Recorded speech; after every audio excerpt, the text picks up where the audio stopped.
तो बच्चों इस वीडियो में हम धारा विद्युत के दो टॉपिक लेंगे। एक छोटा टॉपिक होगा अतिचालकता और एक बड़ा टॉपिक होगा प्रतिरोधों का संयोजन। ठीक है, तो वीडियो पूरी देखो, बहुत ही इंपॉर्टेंट दोनों टॉपिक हैं। अतिचालकता में से भी कई क्वेश्चन आ चुके हैं, बोर्ड एग्जाम्स में भी आते हैं, और प्रतिरोधों के संयोजन में बोर्ड के लिए भी टॉपिक बहुत इंपॉर्टेंट है और आगे कॉम्पिटिशन एग्जाम्स के लिए भी बहुत इंपॉर्टेंट टॉपिक है। अतिचालकता की बात करते हैं। एक साइंटिस्ट है कार्मलिंग ऑन्स।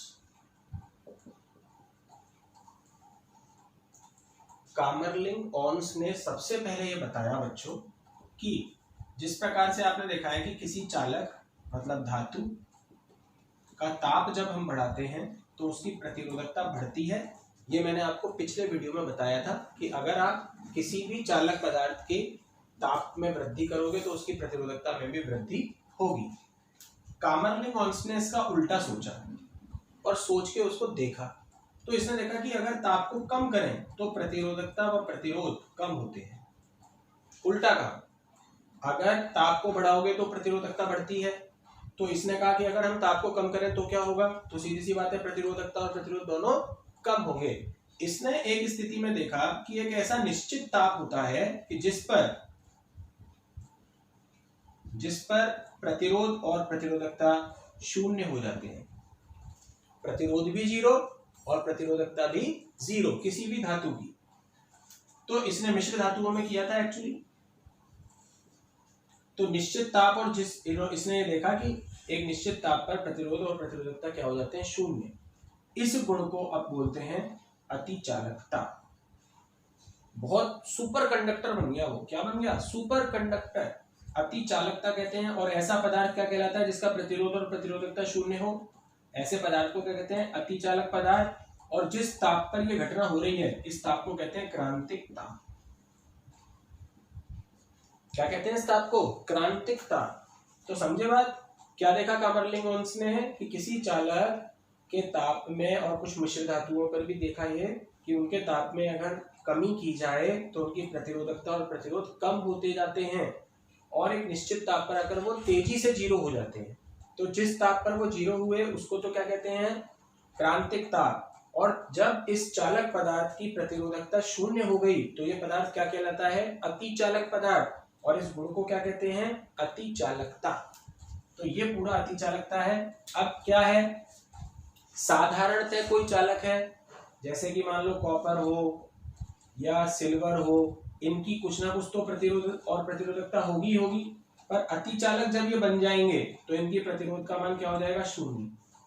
प्रतिरोध बचेगा ही नहीं। और हम आपको पता है कि घर में जब इतने सारे वायर होते हैं और जहां से भी सप्लाई होती है वहां से हमारे घर तक आने में कितना प्रतिरोध उसको ट्रेवल करना पड़ता है, तो उस प्रतिरोध पर कितनी ऊर्जा की हानि होती है। पावर स्टेशन से लेके हमारे घर तक ये तार लग रहे हैं, बहुत सारे तार, इन तारों की वजह से कितनी ज्यादा ऊर्जा की हानि होती होगी, सोच के देखो। तो अगर ऐसा कोई पदार्थ मिल जाए कि जिसका प्रतिरोध ही शून्य हो तो हम उस ऊर्जा हानि की बचत कर सकते हैं क्या, नहीं। ऊर्जा संरक्षित की जा सकती है, लेकिन ऐसा करते क्यों नहीं है। ऐसा इसलिए नहीं कर पाते बच्चों क्योंकि ये जो गुण है ना अतिचालकता का, ये बहुत ही निम्न ताप पर मिलता है। ये ताप होता है करीब 0.1 केल्विन से लेके 10 केल्विन के बीच। ये बहुत ही माइनस का बहुत कम टेम्परेचर है। इतना टेम्परेचर हम जनरल कंडीशन में बना नहीं सकते। अब अपने घर का टेम्परेचर इतना थोड़ी होगा, या कि बाहर का टेम्परेचर इतना कैसे बना पाओगे। तो अभी क्या रिसर्च चल रही है कि घर के टेम्परेचर पर भी एक अतिचालक पदार्थ हम बना सकें। ऐसे पदार्थों को बनाने के लिए भी शोध चल रहे हैं। लेकिन ये 0.1 केल्विन, जैसे अगर पारे की बात की जाए तो पारे के लिए करीब करीब 4.1 केल्विन के आसपास अतिचालकता ये प्रदर्शित करता है। ठीक है, तो अतिचालक पदार्थ बन तो जाएंगे लेकिन अभी बनने में समय लगेगा क्योंकि इसके लिए ताप अभी बहुत कम चाहिए। पर वैज्ञानिक इस काम में लगे हुए हैं कि उच्च ताप पर भी हमें अतिचालकता किसी तरीके से मिल जाए।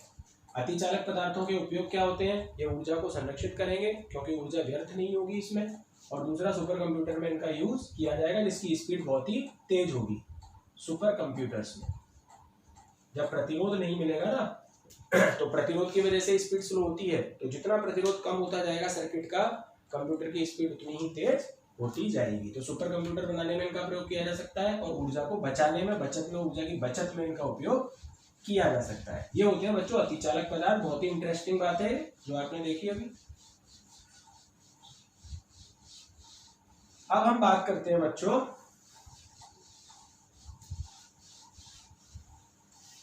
प्रतिरोधों के संयोजन, कॉम्बिनेशन करेंगे, प्रतिरोधों को जोड़ेंगे। तो बच्चों प्रतिरोधों का संयोजन भी वही दो प्रकार का होता है, जैसे कि आपने संधारित्रों का पढ़ा था, श्रेणी क्रम संयोजन और समांतर क्रम संयोजन। पहले मैं आपको पूरा श्रेणी क्रम संयोजन बताऊंगा, उसके बाद हम बात करेंगे समांतर क्रम संयोजन की। तो श्रेणी क्रम संयोजन के बारे में समझो पहले क्या होता है। पहले मैं परिपथ बना के बताता हूँ। एक सिंपल सा परिपथ बनता है इसका, जिसे हम परिपथ व्यवस्था में लिखते हैं कि सबसे पहले क्या करोगे, एक प्रतिरोध लोगे, ठीक है, R1, इसके एक सिरे को बिंदु A से और दूसरे सिरे को एक और प्रतिरोध से जोड़ दोगे। फिर दूसरे प्रतिरोध का दूसरा सिरा एक और प्रतिरोध से जोड़ दोगे। यही क्रम चलता रहेगा और आप जितने चाहे उतने प्रतिरोध इसमें लगा सकते हो। इसको B से जोड़ देंगे। तो प्रतिरोधों का श्रेणी क्रम संयोजन, दो बातें याद रखना। एक तो एक ही तार होगा, एक ही तार में सारे प्रतिरोध संयोजित होंगे। दूसरी बात, एक प्रतिरोध का पहला सिरा बिंदु A से, दूसरा सिरा दूसरे प्रतिरोध के पहले सिरे से, फिर दूसरे प्रतिरोध का दूसरा सिरा तीसरे प्रतिरोध के पहले सिरे से संयोजित होता है। यही क्रम चलता जाता है और अंतिम प्रतिरोध का जो दूसरा सिरा है वो बिंदु B से संयोजित कर देते हैं। अब बिंदु A को बैटरी के धन से जोड़ देना और बिंदु B को बैटरी के ऋण टर्मिनल से जोड़ देना। ये पूरा का पूरा संयोजन अब क्या कहलाएगा, श्रेणी क्रम संयोजन। तो परिपथ में यही है, एक सीधे सीधे वायर में सभी प्रतिरोधों को संयोजित करते जाओ, वो बन जाता है श्रेणी क्रम संयोजन। अब हम बात करेंगे, यहाँ सेकंड पॉइंट हमारा हमेशा रहता है तुल्य धारिता, वहां निकाली थी, तुल्य प्रतिरोध यहाँ निकालेंगे। तुल्य प्रतिरोध कि अगर ऐसे प्रतिरोध लगे हुए हैं श्रेणी क्रम में तो उनका सबका मिला के कितना प्रतिरोध बैठता है परिपथ के अंदर। तो जैसे कि ये मैं मान लो 3 प्रतिरोध ले लेता हूं और इनको बैटरी से भी कनेक्ट कर देता हूं। ये बैटरी से कनेक्ट कर दिया है, इनको ये की लगा दी है। बैटरी का जो पोटेंशियल है वो है V। अब इस कंडीशन में तुल्य प्रतिरोध इनका तीनों का कुल मिला के प्रतिरोध कितना आएगा ये हमें समझना है।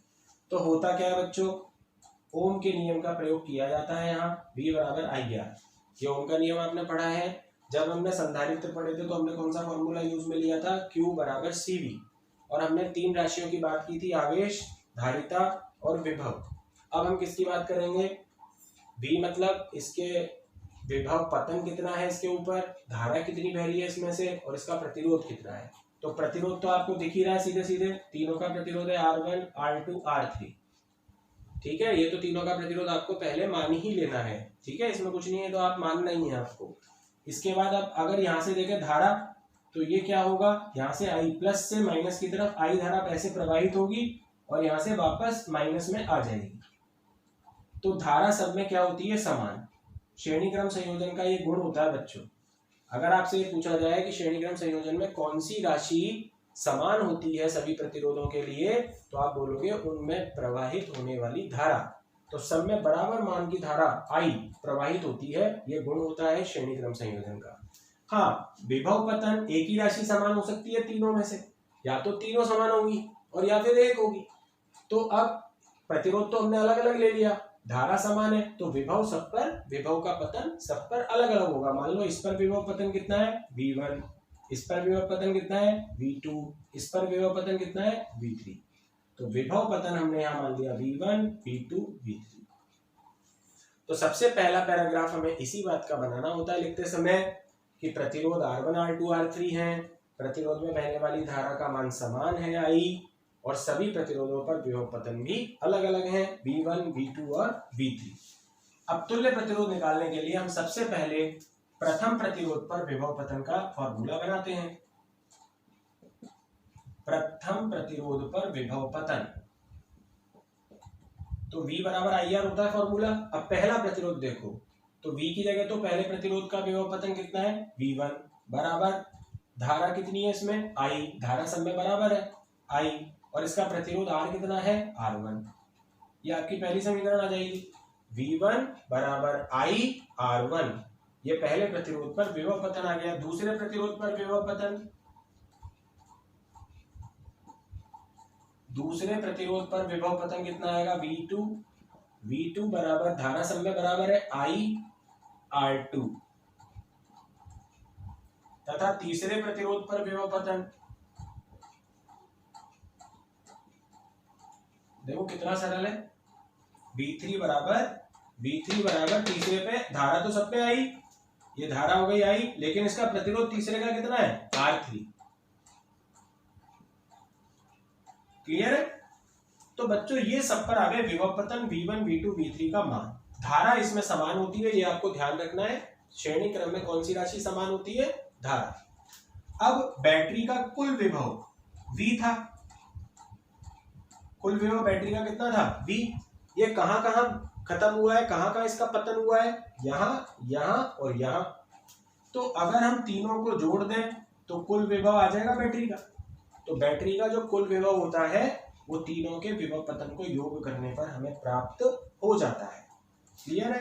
अब कुछ नहीं करना, ये लिखने के बाद V1 की वैल्यू यहां से डालनी है IR1, V2 की वैल्यू यहां से डालनी है IR2, V3 की वैल्यू यहां से डालनी है IR3। I कॉमन आ जाएगा, अंदर बचेगा R1 plus R2 plus R3। I common आ गया तीनों में से, R1 plus R2 plus R3। I upon में ले लेंगे, V अपॉन I बराबर R1 plus R2 plus R3। अब ये कुल विभव पतन, ये कुल धारा, दोनों का भाग लगाते हैं तो क्या मिलता है वो मैं यहां समझाता हूं आपको। अगर हम V इस फॉर्मूले से V और I का भाग लगा दें तो R मिल जाएगा। तो V अपॉन I को हम क्या लिख सकते हैं, R। ये जो हम R लिख रहे हैं डायरेक्ट, यही होता है इस परिपथ का तुल्य प्रतिरोध। तुल्य प्रतिरोध का मतलब होता है जब तीन प्रतिरोध श्रेणी क्रम में जुड़े हुए हैं तो इनका इफेक्ट सर्किट में जो पड़ेगा तो इनका कुल प्रतिरोध क्या होगा, उस कुल की जगह हम तुल्य लगा देते हैं। क्योंकि कुल का मतलब तो ये हो जाता है कि हम सबको जोड़ दें, तो जरूरी नहीं है कि सब जुड़े ही जुड़े, वो तो हमें फॉर्मूले से पता चलेगा कि सब जुड़ते हैं या नहीं होते हैं। तो इसको तुल्य प्रतिरोध बोला जाता है। तुल्य का मतलब ये इतने इतने ओम के लगा दिए तो परिपथ में इनका कंट्रीब्यूशन कितना था, इनसे टोटल मिला के प्रतिरोध परिपथ में कितना मिल रहा था। तो V अपॉन I को हम R लिख सकते हैं, तो हमारे पास फॉर्मूला पूरा बन जाएगा R बराबर R1 plus R2 plus R3। Clear है। तो इस तरीके से हम तुल्य प्रतिरोध निकालने के लिए एक्चुअल क्या आया, तीनों को जोड़ दो सीधे सीधे। कौन से क्रम में, श्रेणी क्रम में। ठीक है, मैं एक बार वापस रिपीट कर रहा हूं। प्रतिरोध सबका अलग अलग है श्रेणी क्रम में, R1 R2 R3। धारा समान है, धारा सब में ये बराबर बह रही है I। विभव पतन सबका अलग अलग है, V1 V2 V3। अब हमें ये V1 V2 V3 ही निकालना है। धारा को समान रखते हुए प्रतिरोधों को बदलते जाओ तो विभव पतन आपके पास आता जाएगा। जब आप तीनों विभव पतन निकाल लोगे, तीनों को जोड़ देना तो बैटरी का कुल विभव आ जाता है। ये तीनों को जोड़ा गया है, I कॉमन आ गया क्योंकि I सब में बराबर बह रही थी। R1 plus R2 plus R3, I को अपॉन में ले गए, V अपॉन I को क्या लिख दिया R आ गया R1 plus R2 plus R3। आप इसको लिख दोगे, अतः श्रेणी क्रम में तुल्य प्रतिरोध का मान सभी प्रतिरोधों के योग के बराबर होता है। अब जो बात ध्यान देने वाली है, ये तो सब हो गई कहानी, आप इसको नोट कर सकते हो आराम से, कोई दिक्कत नहीं है, पॉज करके इसको नोट कर लो। अब मैं आपको श्रेणी क्रम से रिलेटेड कुछ इंपॉर्टेंट बातें बताऊंगा। देखो ध्यान से सुनो। पहली बात, मैं आपको कंपेयर करूंगा। अगर हम संधारित्र पढ़ रहे होते, क्या पढ़ रहे होते, संधारित्र, और हम श्रेणी क्रम पढ़ रहे होते तो हमें बच्चों ये फॉर्मूला मिलता। देखो दोनों में अंतर है, ये संधारित्रों का श्रेणी क्रम है और ये किसका श्रेणी क्रम है, प्रतिरोधों का। दोनों में डिफरेंस समझ लेना। बच्चे न्यूमेरिकल करते समय कंफ्यूज हो जाते हैं और एक जैसे फॉर्मूले लगा देते हैं। अगर संधारित्रों का श्रेणी क्रम होता है ये वाला C1 C2 C3, तो ये फॉर्मूला लगता है, उल्टा कर करके जोड़ते हैं। अगर प्रतिरोध का श्रेणी क्रम है तो सीधे सीधे जुड़ जाते हैं। पहली बात तो यहाँ पे ध्यान देने वाली ये। दूसरी, अगर n प्रतिरोध हुए तो कोई बात नहीं है, n तक चलने दो, इसी फॉर्मूले को कहां तक चलने दो, n तक। 3 हो 4 हो 5 हो, ये जरूरी नहीं है 3 के लिए आता है ये फॉर्मूला, ये तो 5 10 15 कितनों के लिए भी यही फॉर्मूला आएगा, लेकिन सब श्रेणी क्रम में संयोजित होने चाहिए। थर्ड पॉइंट हमारा ये बनता है कि अगर ये सारे प्रतिरोध बराबर होते तो क्या होता, तो फिर तुल्य कितना आता। मान लो वो कहता ये भी R, ये भी R, और इतने ही n प्रतिरोध जोड़ दिए सब R के। अगर श्रेणी क्रम में n प्रतिरोध जुड़े हैं और सभी R प्रतिरोध रखते हैं तो टोटल इनको n बार जोड़ना पड़ेगा। टोटल इनको कितनी बार जोड़ना पड़ेगा, n बार। और जब आप इसको n बार जोड़ोगे तो कितना आ जाएगा, nr। कितना आ जाएगा, nr। तो अगर n प्रतिरोधों को इस तरीके से जोड़ा जाए तो तुल्य प्रतिरोध कितने हो जाते हैं, nr। अगर 4 होंगे तो 4r, 5 होंगे 5r। तो ये कुछ इंपॉर्टेंट बातें किससे रिलेटेड, श्रेणी क्रम संयोजन से रिलेटेड। अब आता है इसमें समांतर क्रम संयोजन।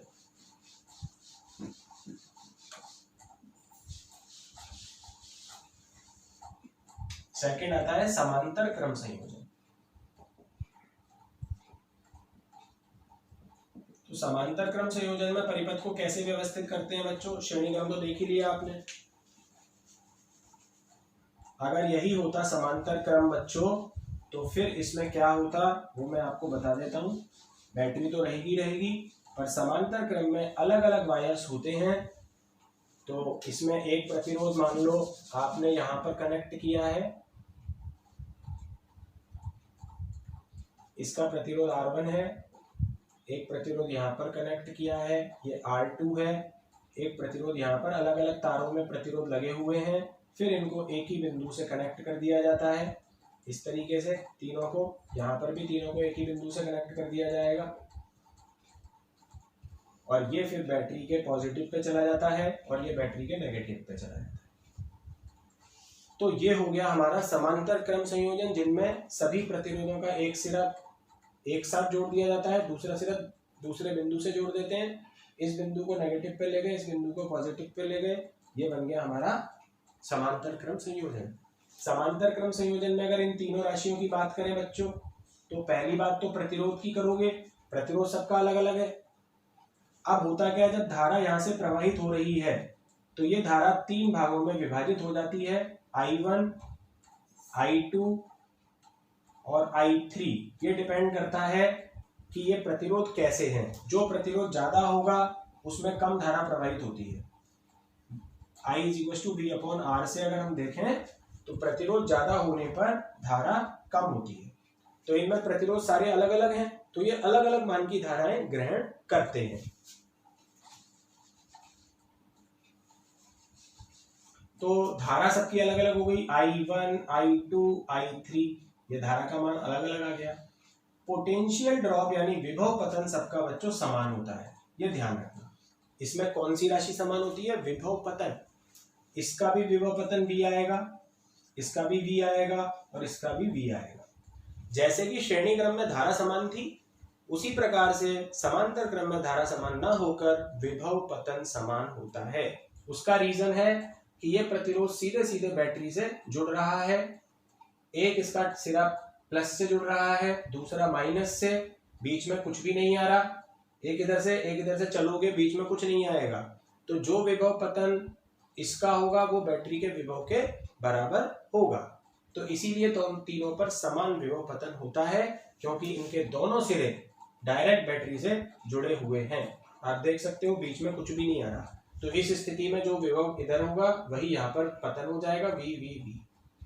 तो अब हमें क्या करना है, अब हमें पहले प्रतिरोध में प्रवाहित धारा निकालनी है। पहले प्रतिरोध में प्रवाहित धारा, तो हम फॉर्मूला लेंगे ये धारा निकालने का, V/I = V/R। तो I1 पहले प्रतिरोध में कितनी धारा बह रही है, I1। विभव कितना है पहले प्रतिरोध पर, विभव पतन V। प्रतिरोध कितना है, R1। तो I1 बराबर कितना आ गया, V/R1। दूसरे प्रतिरोध में धारा निकालेंगे तो I2 = V/R2। और तीसरे में निकालेंगे, तीसरे में निकालने पर I3 = V/R3। क्लियर है, सब पर विभव पतन समान रहेगा, प्रतिरोध बदल जाएगा इसलिए धारा बदल जाएगी। तो ये ध्यान रखना है, श्रेणी क्रम में विद्युत धारा समान होती है और समांतर क्रम में विभव पतन समान होता है। कुल धारा कुल धारा I बराबर I1 plus I2 plus I3, तीनों के मान रख लेंगे। I1 का मान V/R2 plus V/R3 V/R1 plus V/R2 plus V/R3, V common आ जाएगा, 1/R1 plus 1/R2 plus 1/R3, इस V को अपॉन में ले जाएंगे, I/V is equal to 1/R1 plus 1/R2 plus 1/R3। ठीक है, कैलकुलेशन है सिंपल, V को कॉमन लेके I/V।